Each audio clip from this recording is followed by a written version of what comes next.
In the spring of 2022, two people made the most important financial decision of the decade. Same income, same savings, same ambition. One signed a mortgage, one opened a brokerage account. By 2026, one of them had lost more money than most Americans earn in 3 years. And it wasn't who you think. This is not a story about abstract numbers. It's about a specific moment when the rules of the oldest financial debate in America quietly changed. And most people making these decisions had absolutely no idea. By the end of this video, you'll understand why this debate has been asking the wrong question for 20 years, what actually happened to both investors between 2022 and today, and what the correct answer actually looks like in 2026. Because between 2022 and 2026, something happened that completely changed the real estate versus stocks debate. The rules that built wealth for generations no longer worked the way most people thought they did. To understand why, we need to start with the belief that built modern American wealth in the first place: the American real estate religion. There's a reason real estate has been defended across every generation of American financial culture. For most of the last century, it was simply correct. After World War II, a returning soldier could buy a suburban home for 3 to 4 times his annual salary. A 30-year mortgage and time were all the strategy you needed. The house appreciated. The mortgage got paid down. 30 years later, you owned an asset worth several times what you paid, free and clear. The emotional truth matched the financial truth. And when those two things align, belief becomes doctrine. That doctrine shaped how millions of families understood wealth. Not as a portfolio, not as a balance sheet, as a property. Something real, something you passed down. Something that worked quietly in the background while you lived your life. The problem is that the conditions making that doctrine work, specifically the relationship between home prices and household income, shifted dramatically. And the belief system did not shift with it. Today, the national median home price sits at approximately $417,700.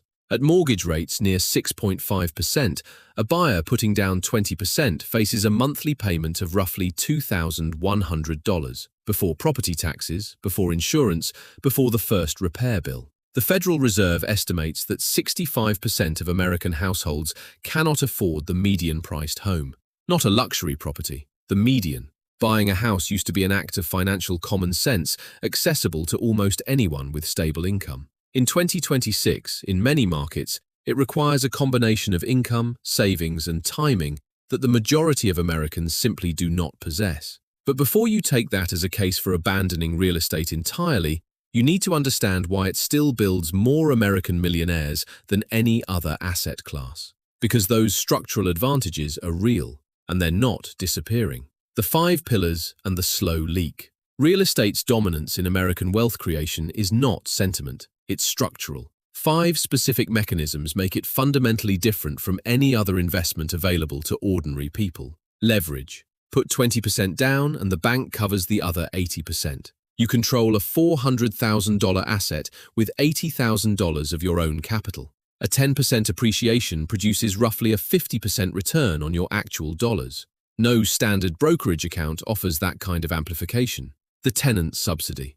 A well-positioned rental property generates income that covers the mortgage while the owner builds equity, funded by someone else's paycheck, not yours. The tax code, mortgage interest deductions, depreciation schedules that shelter real rental income from taxation even while the property's market value rises. The 1031 exchange that defers capital gains taxes across acquisitions. These are legal advantages the stock market investor cannot access, regardless of portfolio size. Inflation positioning. Your 30-year fixed payment is frozen. Rents adjust upward with rising costs. Your debt gets cheaper to service every single year, while the income the property generates keeps pace with inflation. Forced savings. Most people spend discretionary income. The mortgage payment is not discretionary. That compulsion has created more ordinary American millionaires than almost any other mechanism in the financial system. These are real, powerful advantages. They built more wealth across more generations than nearly any other force in the American economy. But between 2022 and 2026, something shifted beneath all 5 of them, a slow leak. And it started with the fastest interest rate increase in 40 years. Because here's what nobody who bought in 2022 was told clearly enough. Leverage does not just accelerate gains, it accelerates losses at exactly the same rate. And in certain markets, what happened next wasn't a routine correction, it was a reckoning. When leverage swings both ways. In the spring of 2022, the median home in Austin, Texas, sold for $667,000. Bidding wars, offers waved sight unseen, the narrative was uniform and insistent. Real estate only goes up, and anyone who waits will be priced out forever. Then the Federal Reserve intervened. Facing the highest inflation since the early 1980s, the Fed raised rates at a pace unprecedented in 40 years. Mortgage rates doubled in under 18 months. Buyers who stretched at the peak found themselves on the wrong side of a market that had been pricing in cheap money indefinitely. By early 2026, that same Austin property was worth approximately $513,000, a drop of more than $150,000. Imagine checking your home's value for the first time in months. The mortgage payment hasn't changed, the property taxes haven't changed, the insurance bill hasn't changed, but the equity you thought you were building has quietly disappeared. For the buyer from our opening story, this wasn't a chart, it was reality. That number doesn't include a single dollar of interest paid on a 7% mortgage over 4 years. Doesn't include property taxes, insurance, or repair costs.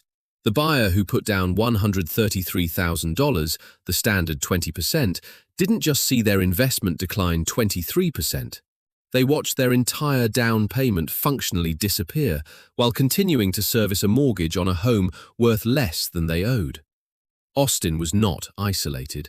Boise surrendered over 25% from its pandemic peak. Phoenix, Las Vegas, and Raleigh experienced comparable corrections. The cities that told the most seductive version of the real estate story became the clearest evidence of what happens when that story meets an environment it was never designed for. Now consider the alternative. Someone who took that same $133,000 and put it into a low-cost S&P 500 index fund in January 2022 also had a rough first year. The market fell 19.4%. For a moment, both paths looked poor. Then 2023 arrived, a 24.2% recovery. Then 2024, another 23.3%. Into 2025 and 2026, the compounding continued. That original $133,000, having absorbed the crash and participated in the recovery, was sitting meaningfully above its starting point. Liquid, accessible in 3 business days. When you place those two outcomes side by side, the verdict looks obvious. Stocks won. Debate over. Except that conclusion is premature. Because the index fund argument has its own fine print that the compound interest chart never shows. This is the part that index fund advocates rarely examine honestly, because it requires acknowledging that the math on a spreadsheet and the math inside a human being watching their savings disappear in real time are two very different things. The hidden ledger nobody shows you. The S&P 500 has averaged approximately 10.3% annually across its modern history. The compounding this enables is extraordinary. $500 monthly for 30 years at historical rates builds an outcome that funds most people's retirements without any other strategy required. But the return on the chart is not the return in the account, not for most people, because charts don't feel fear. People do. A chart doesn't wake up and see its portfolio down 20%. A chart doesn't watch financial news predicting economic collapse. A chart never has to decide whether to hold or sell. Humans do. Behavioral finance research has documented consistently across multiple market cycles that the average retail investor earns significantly less than the index they hold. Not because the index fails, because the investor panics. When portfolios drop 20%, the pressure to exit is intense. Every news headline reinforces selling as the rational response. Millions of investors exit at the worst possible moment, miss the recovery, and permanently damage their long-term returns. The 10.3% chart assumes you held through every drawdown without flinching. That assumption carries enormous weight for most human beings. Index funds also don't solve the cash flow problem. A total market fund yields roughly 1.5% in dividends annually. On a $200,000 portfolio, that's $250 a month. meaningful for accumulation, not meaningful as income. And real estate carries its own hidden ledger that investors rarely include in full. The average landlord spends 60 to 120 hours a year managing a single residential property. Tenant screening, lease negotiations, coordinating repairs, managing turnover, staying current on housing law. Over a decade, that's up to 1,200 hours of active time. At $50 an hour, conservative for most professionals, that's $60,000 of uncompensated labor that has never appeared in any return calculation. Beyond the hours, there's the 11 p.m. phone call on a January Tuesday when the heater fails. The emergency repair at double the standard rate. The eviction that takes 4 months and erases a year of profit. These are not rare nightmare scenarios. If you hold property long enough, they are statistical certainties. Then there's the liquidity trap. In 2026, millions of American homeowners are sitting on paper equity they cannot access without a 90-day closing process and a 6 to 8% transaction cost. The flexibility the stock investor takes for granted, capital available in 3 days for any purpose, is something the property owner has systematically traded away. So we have two genuinely imperfect systems, two real sets of advantages, two real categories of hidden cost. And the question that replaces which asset class wins is actually 3 specific questions. These are the only answers that actually determine your outcome. The 3 questions that actually decide everything. Question 1. Does this specific deal make mathematical sense from day one? Among serious real estate investors, the 1% rule is the fundamental filter. Monthly rent should equal at least 1% of the purchase price. On a $150,000 property, that means $1,500 per month. On a $700,000 property, it means $7,000. In most major coastal and Sunbelt markets, that math is completely broken. A $650,000 property renting for $3,200 a month is not a traditional real estate investment. It's a bet on appreciation, subsidized monthly from the owner's other income. In those markets, the index fund is not just more convenient, it is the mathematically superior choice. But in markets across the Midwest and Mid-South, the 1% rule still works. A $125,000 duplex generating $1,300 monthly in rent